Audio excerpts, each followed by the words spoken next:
morning, everyone, and welcome, and a special welcome to Nadine Wilson's family, who are here today for a very special occasion. I'll start the meeting with our land acknowledgement. On this day, July 21st, we acknowledge that this sacred land on which Smith Falls is now located has been a site of human activity for over 10,000 years and is rich in Indigenous history. This land is the ancestral and unceded territory of the Algonquin and Anishinaabe Nation. We are grateful to the Algonquin ancestors who cared for the land and water in order that we might meet here today. We are also grateful to the Algonquin people for their contribution in the making of the Rideau Canal, which runs through Smith Falls. We are mindful of broken covenants and the need to reconcile with all our relations. Together, may we care for this land and each other, drawing on the strength of our mutual history of nation building through peace and friendship, being mindful of generations to come.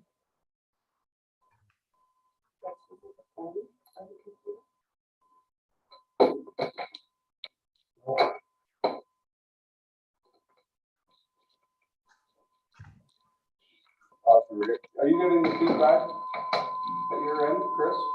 Yes.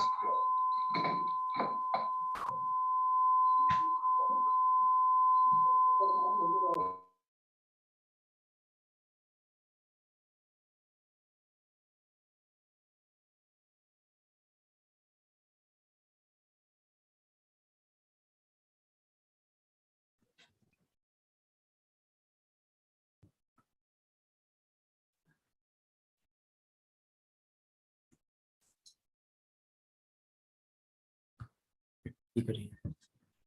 Okay. You're good. That's on the laptop. So it's my pleasure to present Nadine with her 20-year Exemplary Service Award. And that's a great achievement, Nadine, because I know that you and Jody have been trailblazers for other females. And I'm sure that we all know the chief's daughter is a police person now. And I'm sure that you two probably had some influence on that, her growing up around. I have a great deal of admiration because your family doesn't know, but I'm a dinosaur. I've been around the police service board forever. And I remember the conditions under which you two worked back at the old office. Didn't you have to get dressed in the men's washroom? Not necessarily men's washing, but definitely it was not what we have now. That's there for was some sure. broken tiles. And, Yeah, I know it No was pretty grim. I remember us taking the tour. So I really admire both you and Jody that you raised families. Plus, you've become a role model for the young people coming up, and Chloe's kind of following you in your footsteps, Yeah.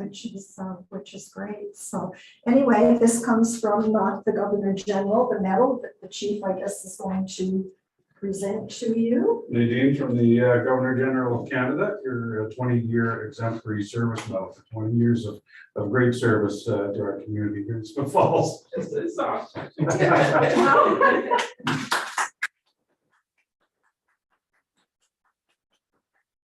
Nice certificate that you can hang proudly for your years of service. Very nice. Wow.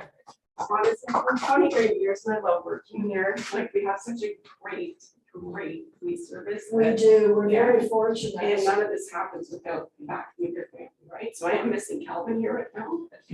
He's working, that's not very cool. So they all have great work ethic. I sure had a lot of tears the last couple of days, Chief. I'm a softie, what can I say? You're dealing with the softies, I was here, between the three of us, we're always tearing up. That's good. Getting old doesn't mean we don't get stay soft. Yeah. Well, you know what, it's nice to see after 20 years in policing and the chief, more than 20 years, it's nice to see that you still have the soft touch. Oh, yeah. That's important. Look at Aaron smiling too. So, Thank you very much. For your congratulations. years of service. Thank you. Many more to come. Yeah, another 20. Getting the medal doesn't mean you're out the door. No, it's appreciated. Thank you very much. And thanks for your family for attending as well. Yeah, that was a surprise. Very So. nice. It's nice to meet all. Well, I have already met Chloe, but nice to meet you. Sorry, just look up here for a moment. Right. Did I get a picture of you? Yes. Yeah. Oh, yes, okay.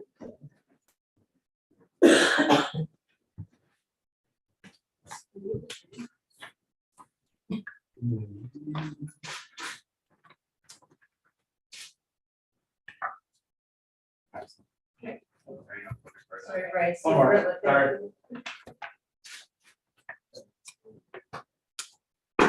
No, that's what I was saying too. I was like, just. You wanna get one with your family over here? Oh, I thought we did one there, no? No, This would be nicer. Against the nice You're lines. looking back in the past, you might know the pictures you can get.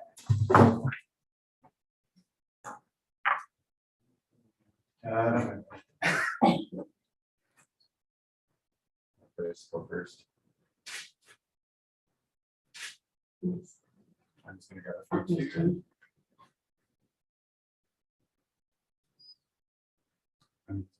Good job, guys. Thank you. Thanks very much. Congratulations. Congratulations. Have a great day, everybody. Thanks so much. Go take it for breakfast. Yeah. Thank you. See what you're doing it. Thank All right. you. Nice meeting you. Thank you. Bye. Good seeing you. Bye. See you later. And I'll just head up to my house for the meeting. You want me to stay here or come up and? Will somebody stay here to get me in and out of, okay. Okay. So we're good to go? Yeah, I'll turn this back off and we'll. Okay, You're good there. So you're good. can we go ahead? Yep. Welcome, Jen. I'm so sorry about that, everybody. I said she's rounding up 4 girls. It's like my brain just, anyways, I'm Good sorry. morning. Good morning, Graham.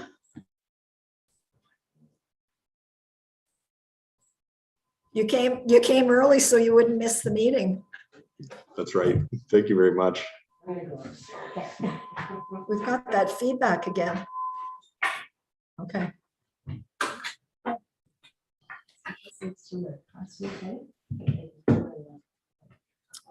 Okay, Morning.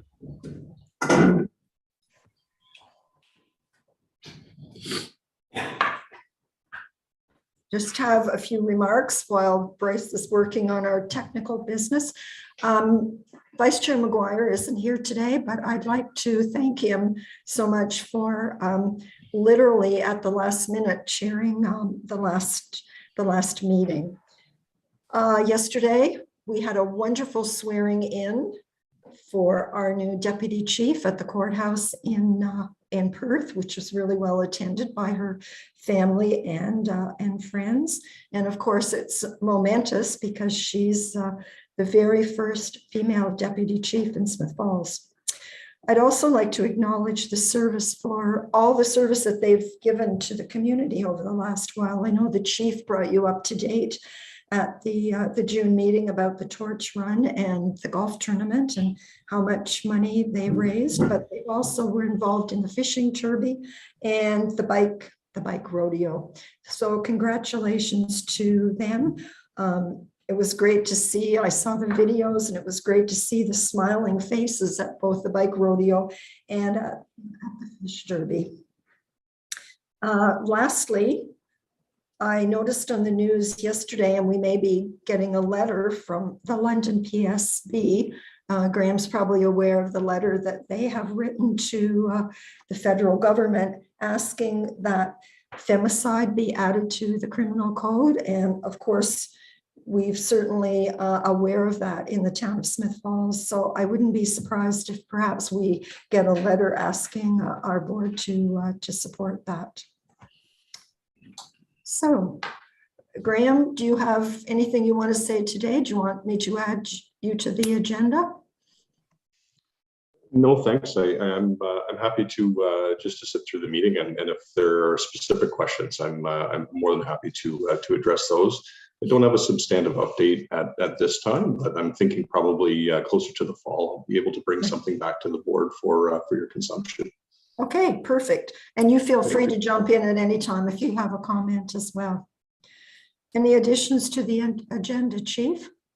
Yes, I just have one item that I would like to add to new business, if I can, Madam Chair, is just duties of our special constables and looking at expanding those duties a little bit. Okay. And we can take out B because we've already done the medal presentation. Anything else? No, we'll leave B on. I do have some other items to include in that. Okay, perfect. All right, any declaration of interest? Not hearing any. Motion to move in camera, please. Chris Babcock, Sean? All in favor? Thank you.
Thank you. Okay. Our Horizon report is an update on staffing. Our only correspondence is the OIPSB Zone 2 Fall meeting. Lenore sent all the information to everybody, and if you're wishing to attend, if you'd let her know as soon as possible. Thank you. Minutes of June the 30th.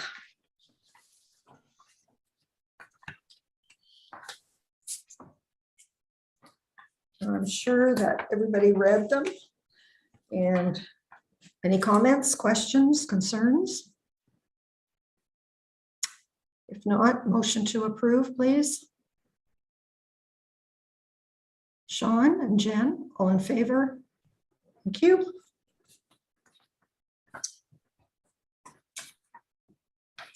Okay. Chief, the budget. The budget monitor for end of June, as you have a copy of it, and it really had not changed from the previous meeting, was just a draft that I had at that time, but the numbers are pretty well the same in doing a comparison. So the draft, so this is the actual first budget monitor to the end of June.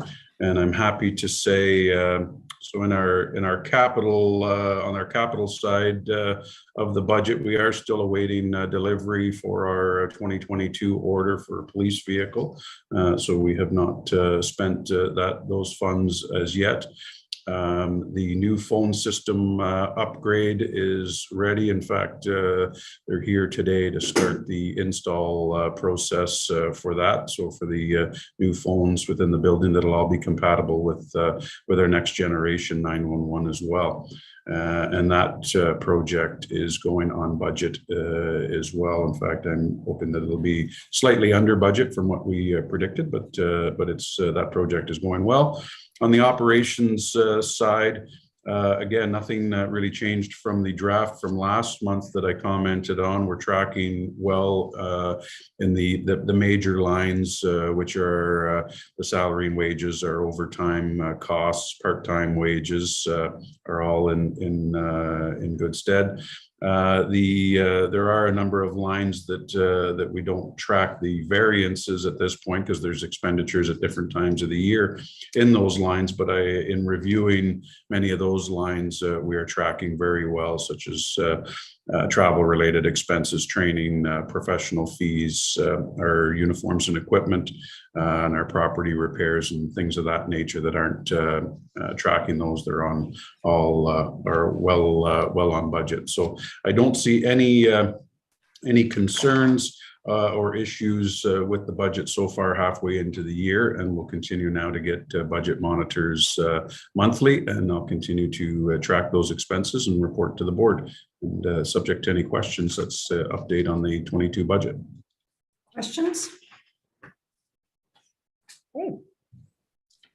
Okay. New business, the digital evidence management. Yes, so I wanted to bring this forward for the board to be aware. This is a project that's been in the works for some time, not only with our service but really across the province. And so digital evidence management, it's also known as DEMS. And it's a system, and it's provided the approved provider for that is Axon Technologies, which the province approved and has a contract with to provide the software for the digital evidence management system. What DEMS is, in essence, is a system where all of our digital evidence is captured, and it's a cloud-based system. Makes it much easier to share that information with our Crown attorneys, defense lawyers for disclosure. So it captures everything that we do in the way, and it'll be done through mobile phones, and we'll be getting mobile phones that'll be issued to each of the cruisers. and eventually those phones will take the place of the tablets that are in the cars currently, and they'll be basically the computer operating system in the cars. But any evidence that the officers capture, whether it be videos or photographs, gets uploaded directly through the DEMS, through the Axon software, and then it's all filed in with our records management system. It becomes part of our Crown briefs and is then shared electronically with the Crowns. And the ultimate goal is that once the project is complete, it'll be done almost through sharing a link with Crowns. So we won't even have to be doing burning discs or using USB sticks. It'll just be a link that they'll have shared to all our digital evidence, and as well, then they'll be able to do the same thing and share those files individually with criminal defense lawyers. So it's an excellent system. There are a number of police services around the province that have already started on it and have been live on it. Some have been live on it for a couple of years now. The Solicitor General's office provided for a first year with the contract. There's I believe it's 45% discount on the user fees for us for our sworn officers to have accounts set up for it. So there's a substantial savings for the first year. So it does certainly assist in that regards. And at the end of the day, it will save time. This is time and as a result, costs. It also assists. There's a redaction program that's built into the Axon system to assist with our staff in redacting videos, audio statements. That there's an auto transcription feature that transcribes the statements, so that'll save certainly in transcribing witness statements, accused statements, victim statements. And then there's a redaction part of that as well, tool that's built into that. So all of those things, there's a redaction tool built in for videos to be able to redact videos before they're disclosed. So many things built into the program that will save time and money in the future handling. There's also it's called a citizen sharing feature, and so what will happen is officers at a scene, for instance, at a motor vehicle collision, for instance, if somebody took a video or captured it on video, the officer will just have to send that person a link, and the person will be able to upload that video directly into the system. So again, making it easier for citizens when they're sharing evidence with officers, that they don't have to turn over a cell phone or try and upload it to a disk, or they don't have to bring it into the station to have it uploaded or anything like that. Similarly, businesses that have video surveillance and so on will be able to, as opposed to us trying to go into their systems and retrieve videos and burn them to disks, through a link they'll be able to share those videos directly with us and get uploaded into the system. So certainly a much more streamlined look into the future of how we'll be handling evidence and dealing with statements and so forth. So it's a great system. We're looking forward to getting on board. We're hoping to be live by the 1st of September is the goal on that, and then move forward from there. It'll also tie in with our videos, the in-car cameras, and eventually, if we go to a body-worn camera system again, those would all be tied into that system as well, and do automatic uploads into our evidence management system. So, good system. I think it'll save us a lot of time and a lot of work on the back end, and it'll certainly make it easier for officers to create their files, share the files with the Crown Attorney, and move on. So, subject to any questions, I just wanted to bring that forward to the board. Any questions? Sean? Thanks, Chief. So just, I guess, great discount this year. What would be the budget impact for 2022? And then what do we expect it to be for 2023? And second question, just training, getting all the staff on up to speed on what's involved. Sounds like a great program. Yes, the training is actually fairly simple, and that most of it's done through a online webinar, and then there will have staff here that will be trained as train the trainers to assist sort of in everyday training. But all the officers will go through it. It's really only about a half a day of training, and it's really just learning to. And it's fairly simple, and I'm not a real big technical person, but I've seen it and gone through the demonstration, and it's fairly simple, and certainly most of our younger officers are a lot more tech savvy than I am. But so they'll go through a training process in how to capture, share that evidence, and build those files. Cost wise, it's about for the remainder of 2022.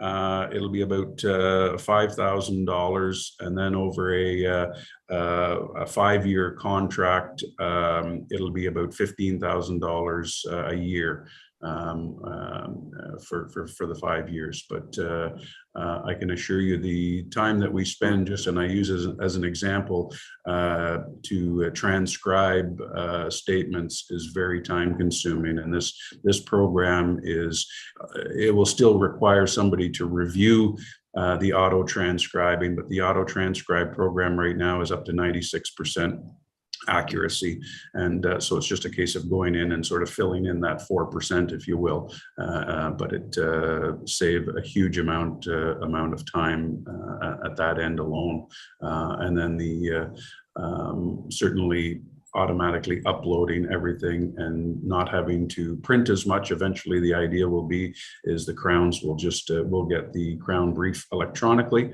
and we won't be producing multiple copies and having to deliver those. So certainly some efficiencies and savings there. Well, thank you. Sounds like a great initiative and a relatively modest cost. Yeah, as consider. I mean, it is. I mean, I think anymore, I think we're going to see, IT costs are going to increase somewhat, but hopefully we see other efficiencies then in other areas, because it is the way of the future is having this kind of technology at our disposal. Any other questions? Okay, great. That's a lot of information, Chief. Thank you. B, you wanted to discuss further the awards recognition? Yes, I just wanted to, and I know we had it on our website, but I just want to acknowledge that the Heritage House Museum has the Remarkable Woman exhibition at the Heritage House, our exhibit, and our deputy chief is featured in that amongst many other remarkable women from our community. So I just think it's an honor to have Deputy Chief Empey on that, and certainly all the other women, and I would invite anybody that's watching to go and have a look at the exhibit. It's a very well set up and a beautiful exhibit. So that's in addition to that, I just wanted to make a mention to our Aaron Tompkins, our community service officer, has been chosen to receive an award from Algonquin College as an alumni in the category of community services. And so it's just he was nominated from an outside person that's involved with Algonquin College, and he was chosen to receive the award. He'll be receiving it, I believe, later in the fall. But just a nice mention that he was recognized on behalf of the alumni at the college. So just another good achievement for the service and for our officers. Congratulations to both the deputy chief and to Constable Tompkins. Duties of the special constables. Yes, I just came up recently here, and I just and I was looking at the designation, so I'm not sure if the board recalls, but the board passes a resolution for our special constables, and we make application to the ministry, and in that application we check off boxes of provincial legislation and legislation that we want our special constables to enforce or to be able to have authorities under. And so with that, we had expanded those duties some time ago that included under the Mental Health Act, for instance, to be able to assist with caring for patients that are brought to hospital. But further to that, I'm looking at expanding those duties to include, and I know we haven't got the new act yet with regulations that I believe was going to address some areas of duties for special constables and civilianizing some duties. But I would like to add in, there is an area in the special constables application process to add in the Highway Traffic Act. And sometimes, given some of the we've had some larger festivals, parades, and then certainly with the construction that we've had, as well as being able to use it sometimes can be taxing on our resources with having officers doing traffic control. So this is something that with some training, we can have our special constables participating in and supplementing that. And it's not to say that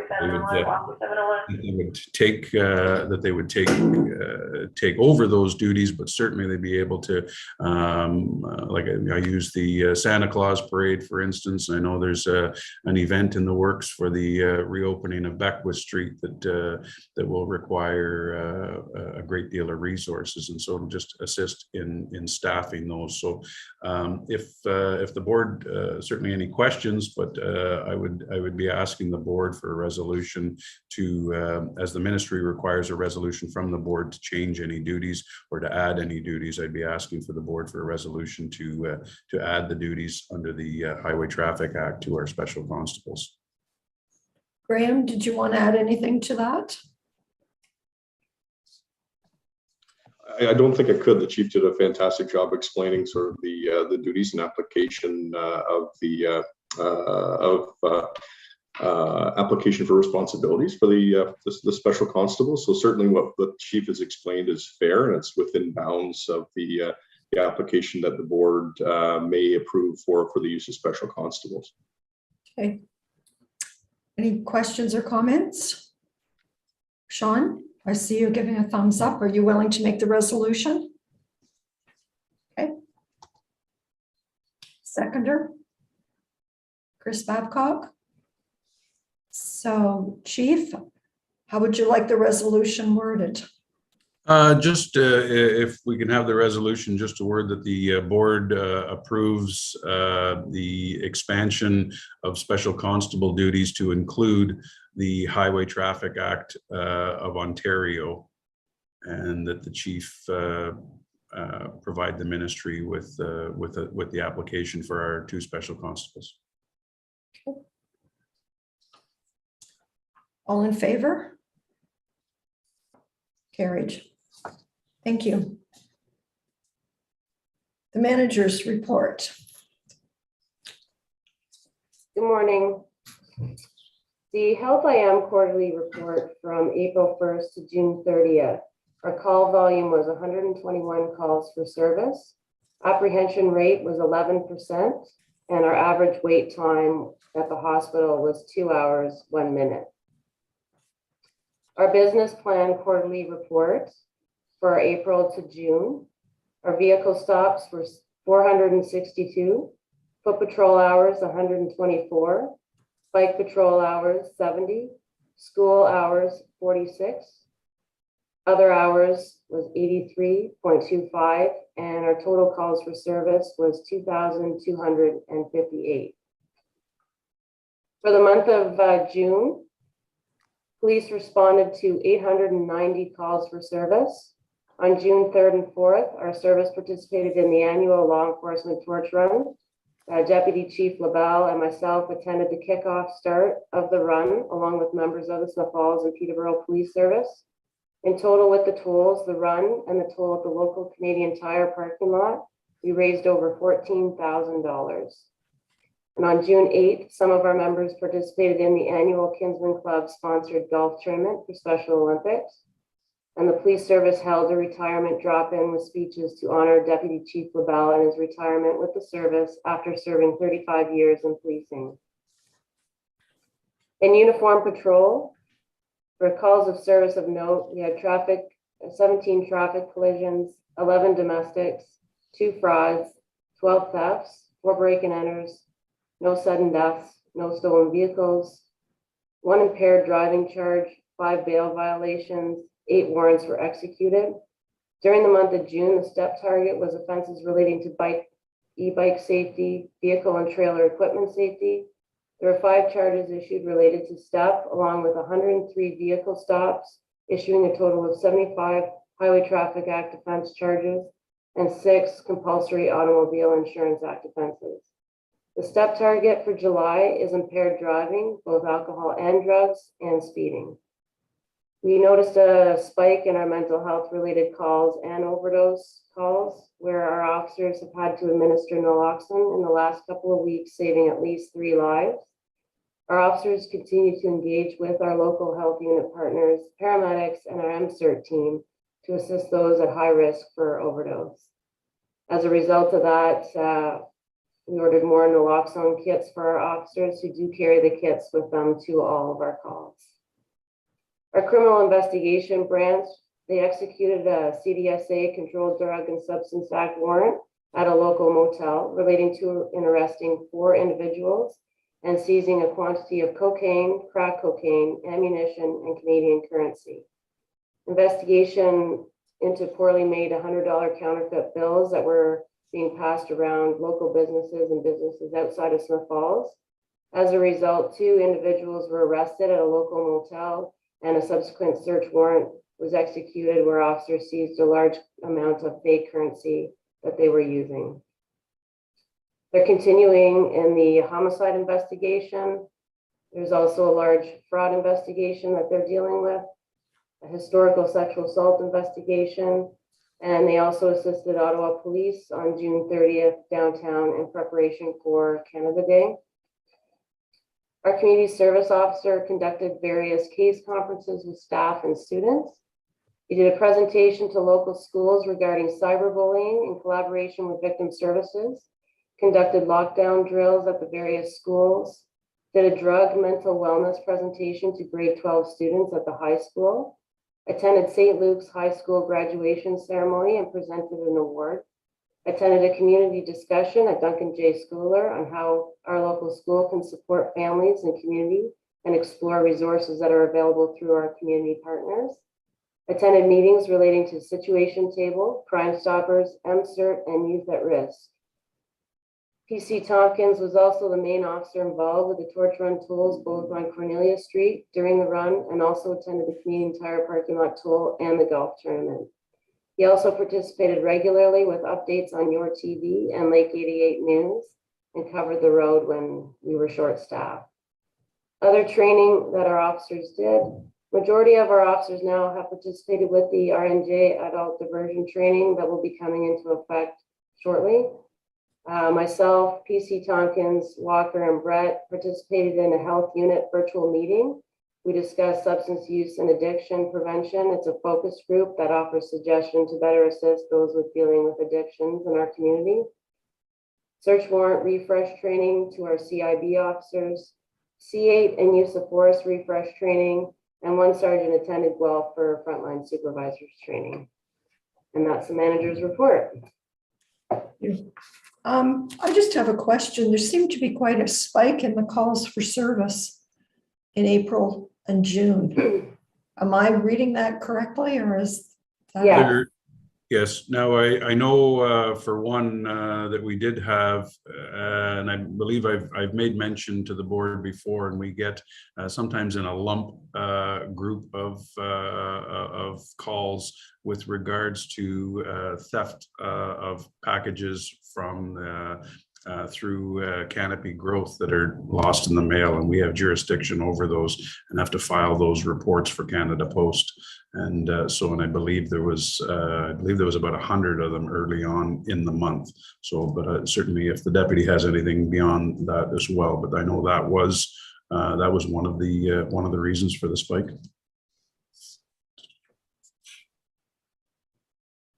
Do you want to add anything, Jody? No, that's what I was going to say, the chief mentioned as well, that usually when the weather gets a bit nicer, our call volume does increase as well. We have a lot of people that do come through the community that we deal with sometimes. So our calls do increase when the weather gets nicer. Okay, thank you. Anyone else have a question? Okay. Thank you. I So, think that covers off all three items of the manager's report, business plan and health IM. Any questions to the other two, to the health IM or the business plan? having been in the emergency room recently, I'm surprised that the wait time isn't more than 2 hours, because it's a very busy place. Yeah, that, and I mean, that's an average for the month for our calls. And there was certainly some longer ones. Happy to see that I believe the Perth Emerge is scheduled to reopen on Sunday coming. So that'll take some of the pressures off our local Emerge as well. But certainly kudos to those staff that are working under those pressures. Exactly. Okay, any other comments, questions? Okay, so we do not traditionally meet in August. So do we want to set a date for September, Chief? We can, perhaps, and I guess it's always subject to change if something comes up, but if I could suggest Thursday, September 22nd, if that works for everyone. Does that work for everyone? Nodding of heads, Your Worship.